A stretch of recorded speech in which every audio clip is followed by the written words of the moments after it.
What is going on, grinders? It's your friendly neighborhood chief. We are in the building. It's Sunday Night Football. It's the pre-lock show. We've got our good friend from Agents of Fandom. His name is TJ Zwarych. He's up in the great country of Canada. TJ, how's it going? I think there may have been a tweet that went out before this show. Let's talk about it. Let's talk about tonight's slate. Welcome aboard. Thanks again. This is our Sunday. Let's call this our Sunday play date, and hopefully we can help you guys make some money. We've actually, TJ, been giving out some pretty good intel on these slates, especially in terms of the lineup construction. I've been very pleased with our lineup construction the past couple of weeks. How's it going? It's going real well for me today, Chief. I had just starting a good weekend. Oh, look at that background. Beautiful. I had a good start to the weekend. I got to hook it up. See, you got all the real stuff. I don't have all the real stuff. So I got to go with the virtual background. So here we go. It's time. Let's talk about it. Good time to mention, go see The Marvels in theaters. It's a great, fun movie. But the weekend starts off awesome, right? Saturday's my busiest work day of the week. I write 4 articles, I produce 4 shows, and I'm producing the MMA show and decide, you know what? Why not throw one small lineup in? Just have some fun. $30. That's it. And all I do is I take our guy Mike's host every Crunch Time for MMA, take all 5 of his conviction plays, and I plug in one underdog that Liam, who the other host of the show this week, he suggested that underdog was 5% owned. Bam! First round KO, wins his fight at 5%. I end up taking down $3K on a $30 team for UFC. And then today, shout out to the Blitz show. And then today I was on the Tournament Takes One with Eric. We talked through these plays, and my cash game team ended up 20xing today on DraftKings. Won about $8,000 total. So good, really good day. And I got a hot take for this Sunday night football game too. Hopefully it goes well, and let's keep this rolling through the weekend. Yeah, absolutely, man. I've been like I told you earlier, I've had such a heavy amount of double ups in the price pick streets. Had a handful of 25Xs this week, don't get me wrong.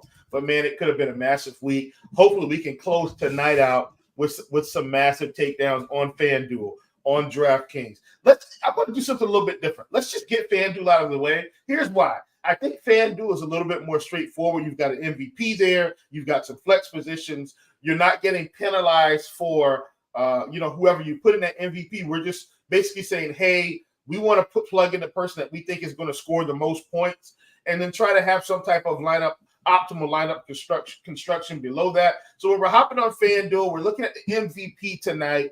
Who's your top option to plug in? So it's very different for kind of optimals and large field stuff. There's a few guys I really like for large field stuff. Optimally speaking, I think the guy is Joshua Dobbs. Like if I'm playing a cash game or a single entry, Dobbs is the guy I'm going with. The one I think I'd want to be the most underweight on would probably be Russell Wilson, just because they're both pushing up 40% in that MVP position, and I do think I like Dobbs a little bit better. Having said that, in large field stuff, I think I would basically just, if I were say I was running one single entry / cash game and then also MMEing, what I would be doing on this slate is I would be using Josh Dobbs as my cash game MVP, and then I would be fading both Dobbs and Wilson in the MME builds. With them pushing near 40% at that MVP position, I would just fade the quarterbacks in that spot, roll out Javonte Williams, TJ Hawkinson, and then that's when things really get exciting, because we're really not projecting anybody else for too much ownership in that captain position. So Cortland Sutton, Jordan Addison, Jerry Jeudy, all totally fine. But my favorite guy of the slate, it's Ty Chandler. I'm playing a ton of Ty Chandler today. I think you can use him as a contrarian MVP. I love him in the flex position on both sites. we're currently projecting like a split between Alexander Madison and Ty Chandler. Madison getting a little bit more. That's why he's not projecting very well, and that's why his ownership percentage is so low. But Madison's been banged up all week, so I actually think Chandler is going to end up getting a little bit more touches than Madison today, and I think he's better. I think he's the better running back. I think as this season goes on, he's going to end up being the lead back in this offense, and so I want to take advantage of it today. And I'm rolling out a lot of Ty Chandler today. It's scary, but like I'm playing 3 lineups on DraftKings and he's in all 3 of them. Hey, listen, I mean, I don't hate the call. We're on this show to try to give people the goods, TJ. We're not on here to try to make people feel good. We want you to feel good later when we've given you good information to help you build those lineups. If you caught my showdown video today, I feel like sometimes I'm going with the obvious plays, but for me, hear me out here, TJ. I feel like the Denver Broncos have been playing better, like just as a football team. And look, it's not like they're pushing the ball up and down the field. They're not going for 300 yards a game, but I feel like they've got kind of an identity, and they want to live with that identity to help them win football games. Believe it or not, Denver can get to 500 tonight, if I'm not mistaken. If they win this football game, they can get to 500. How are they going to win the football game? They've leaned on the running game a little bit. We've seen Javonte Williams' rushing attempts really pick up here the past couple of games, over 20 rushing attempts. And then we've also seen them try to take care of the football, not be too dangerous, right? Russ will take a couple shots, but I feel like they're not playing a sporadic style of offense, getting into the play action game, running, building a passing game off of the play action, and not getting behind the chains too much. I think they're going to be able to score some points tonight against Minnesota. Now, I'm not saying 30 points. I'm saying I think they could score 24-ish points tonight. And if that's the case, I'm actually expecting Denver to be in control of this game. As a result, my 2 top plays on the night, it's actually going to be Javonte Williams, not necessarily a captain, just in general. Javonte Williams and then Jordan Addison. I know we've seen TJ Hockenson pick up a massive target share, but I think at the end of the day, if Minnesota's playing from behind, and that's the story I'm telling myself, TJ, for this Sunday Night Football, I'm expecting Minnesota to play from behind a little bit. So Javonte and Addison are my 2 top plays, or 2 of my favorite plays, even more than Dobbs and Wilson. I really like these guys at 8,400 and 8,800, respectively, on DraftKings. Now, what we see here is a big difference, big gap in ownership. We've got Javonte as a projection of 52%, and we've got Jordan Addison at a projection of 22%. That's a 30% projection difference. I love Jordan Addison even more than I did earlier today. TJ, how do you feel about those 2 guys? And then we can plug in some position by position analysis. Yeah, really like both of those guys today. I think the highest guys I'm on personally are Hockenson and Ty Chandler today. I think Minnesota's going to control it. That's the fun thing, is you can kind of say the same thing about both of these teams. They started out so poorly. They looked so bad, especially the defenses. And now both of them are playing really good football lately. They're both playing their best football of the season right now. So this could end up being a pretty good, strong football game, tight game. I'm leaning towards the Minnesota side a little bit, which may be stupid because Denver is at home in this spot. But I agree. I really like Javonte Williams, especially in the flex, because over on DraftKings, he's getting a little overowned, I think, in the captain position. Javonte Williams is coming in, I believe, at the highest projected owned captain today by a fairly wide margin on DraftKings. So I'm going to look to get underweight there, but I agree. I love him in the flex position. And then like the other guy, I don't mind the Jordan Addison call at all, but TJ Hockenson, I love him so much tonight in this spot. He's a wide receiver 1 right now. I want to get as much of him as I possibly can.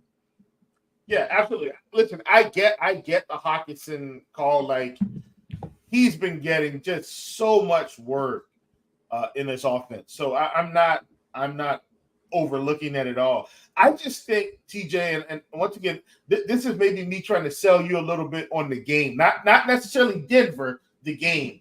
I feel like Denver's defense has been much better. Yeah. Like, they started out they were terrible, but I feel like at this moment they found a way to just play solid, steady defense, not give up too many big plays, and So that's another reason why I think I'm leaning a little bit more Denver here. All right, let's get into position by position. You've already kind of talked about quarterback some. You talked about the fact that you like Dobbs. I like Dobbs. I actually think Dobbs and Wilson are comparable. TJ, don't look now. Both of these quarterbacks have the same exact projection on DraftKings in Lineup HQ if you're using the RotoGrinders projection specifically. I did check the blitz. It's about the same there as well. They're pretty close. So it feels like both of these quarterbacks are going to have similar outputs. One's $600 more in Dobbs. One's 10.6. One is 10K. I think Joshua Dobbs has a little bit more built-in running ability, but don't sell Russell Wilson short. He's been deciding to use his legs a lot more recently, which also I think TJ is contributing to this team playing a little bit better. It sounds like you're going to lean a little bit more Dobbs than Wilson to me, but I'll let you clear that up. Yeah, I am. Minnesota has just been putting such a crazy amount of pressure on the quarterback. I do trust Dobbs a little bit more here. And I also just I'm thinking that, I guess them winning the game has nothing to do with it because you kind of like having a quarterback who's coming from behind in this one. But I don't know. I just trust Dobbs a little bit more. They're projected exactly the same. Like you said, it's pretty much a coin flip. I give the edge to Dobbs because I want to get so much Javonte Williams in my flex. And now he could absolutely catch some passes, correlate well with Wilson. But I just like a Dobbs. I like the Minnesota pass catchers better. I want to get to Addison. I want to get to what's his name that we were talking about, TJ Hawkinson. Cortland Sutton's really the only one for, and then maybe a bit of Jerry Jeudy, but mostly Sutton are the only ones I want to get to for the Broncos, but I'd rather play Javonte Williams than if I need someone cheap. Two of my favorite cheapies are Samaje Perine and Jordan McLaughlin. So I just find myself going to the running backs on Denver a lot more than the receivers. A lot more than the QB and the receivers. Yeah, absolutely. I totally get it. Totally get it. Let's talk about running back because when we look at running backs, we've got Javonte, right? And then we do have Samaje Perine. And then we've also got a McLaughlin, right? And when I kind of look at this distribution, here's something that's pretty interesting to me. I talked about Javonte really starting to dial up the rushing attempts, right? Here's the deal, though. He still only owns about let's call it a 55% share of this backfield, which is totally crazy to me, right? When I saw the rushing attempts pick up, I said, well, it feels like Javonte is really going to start pushing the envelope here. Last week, he was only in the field 52% of the time, but when he's on the field, they're getting him involved so much, TJ, he's just piling up production. So Samaje Perine still way ahead of Jaleel McLaughlin. I said Jordan. Jaleel McLaughlin here. So Javonte was at 52% last week. Samaje Perine was at 33. Even the week before the bye, Javonte was 63, Samaje 24, McLaughlin 11. So when it comes down to it, it feels like the sneaky running back, TJ, is Samaje Perine. Like that's what it feels like to me in terms of this team. If you can tell yourself a story that perhaps they're going to play from behind, then Perine would kind of be the guy at 3,200 here. Now, we do have him at 12%, but here's the point I'm trying to make. We've got Jaleel McLaughlin at 16%, TJ. He's getting more ownership than Samaje Perine when Perine is actually on the field a little bit more. I want to set up the Denver side because I know you're going to talk about the Minnesota side as you've already talked about your affection for Ty Chandler on this slate. For me, Samaje Perine is my sneaky play of the night. I'm not saying he's going to pile up fantasy points. I'm saying he's the next man behind Javonte Williams in terms of snap percentage. And we also know that if he gets a carry or two, great, but he's involved in the passing game. He gets a couple catches and can pile up a couple yards. He gets in the end zone. We're looking real good. TJ, I like Perine as a sneaky running back tonight. I'll turn it over to you for Minnesota. Straight, completely raw points QQ for you. Who do you like better, Brandon Powell or Samaje Perine? Oh, give me a second. Give me one quick second. I feel like it's going to be Powell. That's what I'm torn. And one of my three lineups, I'm torn. It's going to be Powell. Powell. Okay, yeah, I'm gonna go straight up, yeah, definitely yeah, Powell. I'll go Powell here. That's in one of my lineups. I have $4,500 remaining on DraftKings, and I was torn between Powell and P Ryan for that last spot. But I think I'm gonna go with Powell. So on that note, I really like the Minnesota offense today. Their pass catchers. Powell, I don't mind as a cheapie. Naylor at $200 on DraftKings is, I think, an interesting cheapie for tournaments. I have one lineup with Powell, one lineup with Naylor. I don't mind the Addison call one bit either. He could absolutely break one. I think Addison's going to likely get some Pat Surtain, though. And that's why I would rather go with TJ Hawkinson as my number one spend up for that team. But Ty Chandler, I wrote it up in my NFL Prize Picks article. I like his for his DFS pick'em plays. I like his more than for rushing yards, rushing attempts, and receiving yards today. I think he's going to be the lead back for the Minnesota Vikings going forward for the rest of this season. Madison was banged up this week, so I think Chandler is going to see a few more touches, and then I think he's going to run away with this role for the rest of the season because I think he's better than Alexander Madison. So because of that, I'm very heavy on Ty Chandler today. I'm only playing 3 lineups. He's in all 3 of them, and one of them, he's in the captain position. TJ. Yeah. You just said you got Ty Chandler in the captain position on DraftKings. The captain position on DraftKings. Listen, if you're doing that, we're getting spicy, folks. We are getting spicy. Listen, drop this in the chat. If you're in the chat, give me a thumbs up. Give me a hand raise, high five. Drop some kind of emoji. I'm trying to find a pepper emoji right now. TJ's getting really spicy with Ty Chandler. But I like it. Look, you got to go with that type of conviction in Showdown, right? If Ty Chandler pays off, TJ, you could be sitting very pretty at the end of the night. I think I'm going to go ahead and move to wide receiver. I think running back, I think we're good. At wide receiver, obviously, we've got a couple guys here. We've got Addison, we've got Sutton, we've got Judy. We've got KJ Osborne back, Mims. Those are the big names. You already talked about Brandon Powell as well. Who's going to be your top wide receiver play not named TJ Hawkinson? Probably Courtland Sutton, but I am underweight on the receivers as a whole here. So on my one, I have Courtland Sutton on one of my 3 teams. I have Jordan Addison on one of my 3 teams. Naylor on one of 3, Powell one of 3. I ended up landing on no Judy, which is probably the one that scares me the most because he could just break 2 80-yard touchdowns today, and there you go. He wins the slate. And so that's the one that I'm most afraid of being underweight on. But I am underweight on all of the receivers today in this game. Sutton is probably my favorite of the group, though. Okay. I get it. Look, listen, you already know mine is absolutely Jordan Addison.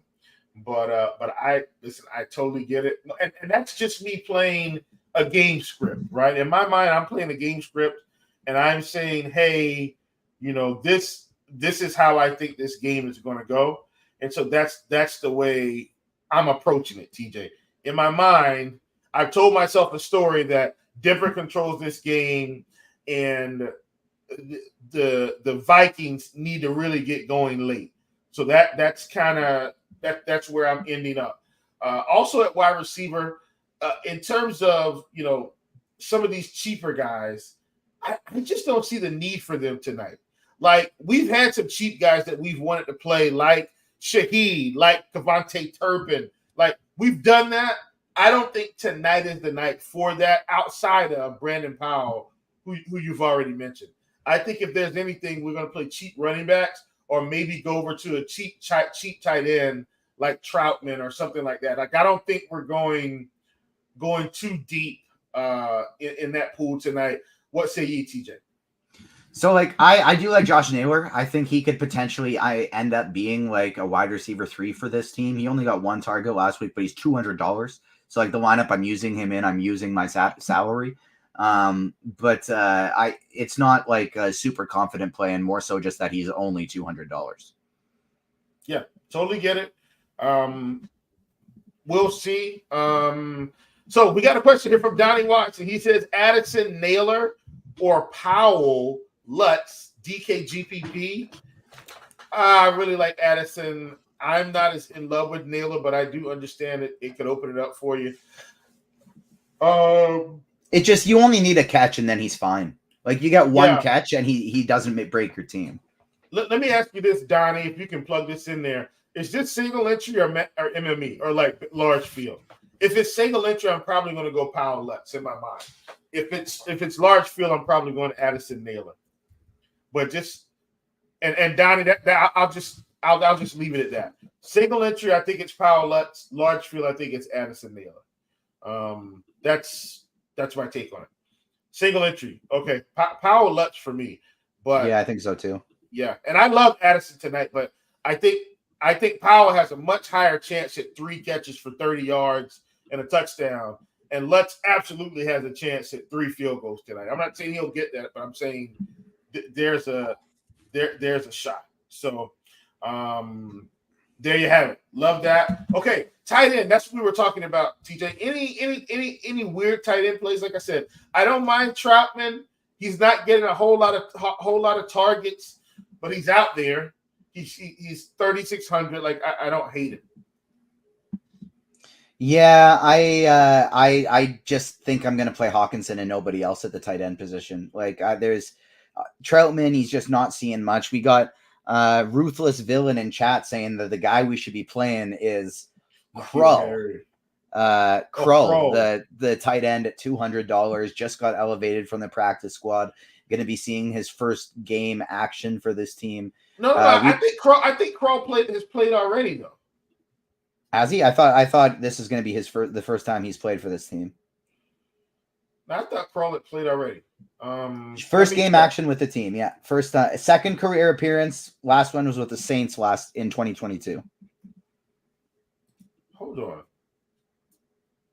I gotta check that. I thought for sure Krull played the last game. No, yeah, he did. He played. Yeah, he played the last game. 27% of the snaps. Because I saw them throw a pass to him. Yeah. The DraftKings report is incorrect. Yeah. I was like, no, I thought. So Krull, I don't hate Krull. Krull's definitely sneaky. He was on the field 27% last week. So I'm definitely. I don't mind that call. Mr. Greg says he thinks Krull is out tonight. I didn't see that on the injury report, but I won't worry about it. Krull's not anyone that I'm not playing him anyway. Overly concerned about. Yeah, defenses tonight. TJ, let's move over to defenses, and I think we'll get into some brief lineup construction. How are you feeling about defenses tonight? Is this something that you're considering? Like, what's kind of, just how are you feeling about defenses? I'm out on the defenses on this one. If I was going to play one, it would be Minnesota, just because they sack the quarterback a lot. Like, I could see Minnesota giving up 28 points to Denver today and still putting up a decent score because they got 6-7 sacks. But I'm not playing either of the defenses in this spot. I like Dobbs to not turn it over. And then Russell Wilson, while he can turn it over at times, if I'm running a lineup where I'm playing like I'm playing Javonte Williams and the captain, then maybe I'd be more apt to play some Denver. But I don't know. I like the Minnesota offense today. Yeah, I mean, listen. I once again, I think they're going to be playing from behind, so that's kind of the approach that I'm taking. Like, that's my read on this situation. So I'm pretty I'm pretty confident in my approach with that. So that's just the way I'm going to take it. All right, so let's get into kickers. We've got kickers. TJ, when we were on that Jets game, we loved the kickers. It paid off big time. I think the winning lineup had both kickers, plus Garrett Wilson at captain, plus one of the quarterbacks, plus one of the running backs. Like, we pretty much nailed that slate. How are we feeling about kickers today? Personally, I think they're just okay. I don't feel as strongly as I did in that Jets game, for what it's worth. Not as strong as the last game for sure, but I do like the kickers today. Will Lutz is my favorite of the two of them. I got him on 2 of my 3 teams, and then I got Greg Joseph just on 1 of the 3. But I do like both of the kickers today. There's not as much cheap stuff on this slate that I like as much as I usually do on showdowns, and so I find myself really gravitating to the kind of mid-range kickers. Okay. All right, there we have it. Let's go over some construction, TJ. And as we get that pulled up, our illustrious producer, Steve, will put it on the screen for you guys. TJ, we're going to move to captain. Let's start at captain. Let's not do Ty Chandler captain, even though we know for sure that's what you're going to be doing. What are your thoughts in terms of a captain? Who's your favorite captain outside of Ty Chandler? Let's start there. So I'd say probably either Hawkinson or Dobbs, because even if we think Denver is going to be ahead in this one, then that means more passing for Minnesota anyways. And so I think Dobbs should be a lot higher owned in the captain position than he's currently being. So that would probably be my favorite. Okay. So Josh Dobbs, let's go Josh Dobbs, the captain. I don't mind that call just because, once again, I do think that in terms of the game, once again, I'm telling myself a story that these guys are going to be behind this game. And if that's the case, that means we're going to get Dobbs doing some very interesting things. So there you have it. TJ, for me in the flex, once again, if we're wanting Dobbs, I definitely want Addison. Addison is one of my top targets on the night. I want to get as much Addison in as possible. We'll plug him in. I'm also going to make another executive decision, TJ. I'm going to plug in Javonte Williams in the other flex spot. And now, TJ, let's get a little creative. Will we have a Ty Chandler sighting in this one? I don't mind it. I just want to Ruthless Villain double down and chat on playing Lucas Krull, and we're only 5 minutes to lock, so I figured I should bring it up. He's not playing. He's on the practice roster. I was confused. That was for last week. I didn't realize it was a Monday night football game, and it was on the 13th, and so I thought it was for the game before. But Lucas Krull, he got called up for last game. He is not called up for this game. Don't play him today. Even if the coach speak, it may be good, but it wasn't good enough to get him on the roster. And so for this one, yeah, I don't mind Ty Chandler. I would be totally good with throwing him in here as a nice contrarian tournament play. I will say, however, my favorite probably would be for this next spot, and it still leaves us room for Chandler. I'd want to put Will Lutz on this team next. Okay, let's plug in Will Lutz. And then there you have it. We've got 2 spots left. We've got a fair amount of salary left. You can kind of go anywhere you want in this particular spot. So I think we're going to leave it at that and then leave it to the imaginations of the listeners. TJ, anything else interesting that you want to kind of plug in here on this slate? A concept, a strategy, not named Ty Chandler, anything else you want to utilize? On DraftKings, it really does look to me like Javonte Williams is projecting for too high owned in the captain position. So I love him as a flex. I would want to go underweight to him on the captain position. On FanDuel, it's pretty wild to me how we're seeing all of the ownership go to the quarterbacks in the captain position. So I honestly think you can play anybody not named Dobbs, Wilson, and Javonte Williams in the captain on FanDuel in a large field. Play those guys in single entry for sure, but in a large field, play literally anybody else other than those 3, and you're getting different enough today. I'm not messing around too much with the cheap stuff. I do like the mid-range better, the kickers, the 8K receivers, the 7K running backs. That's where I'm going, as opposed to a crazy stars and scrubs. Well, I usually do. The only time I'd have that type of lineup is the one with Dobbs at a captain, and I threw Naylor in there just for correlation, and he's 200. But I like the mid-range on both sites today, not so much the cheap stuff. I'm getting underweight on the defenses, overweight on the kickers, and overweight on TJ Hawkinson and Ty Chandler. All right. Well, there you have it, folks. Steve, I don't see any other questions. I don't see anything in the live stream chat. Folks, we appreciate you for joining us. I'm Chief. This has been TJ. It's Sunday Night Football. It's the pre-lock show. It's Denver. It's the Vikings. Me and TJ, I think we'll see you back here again next week. Bye.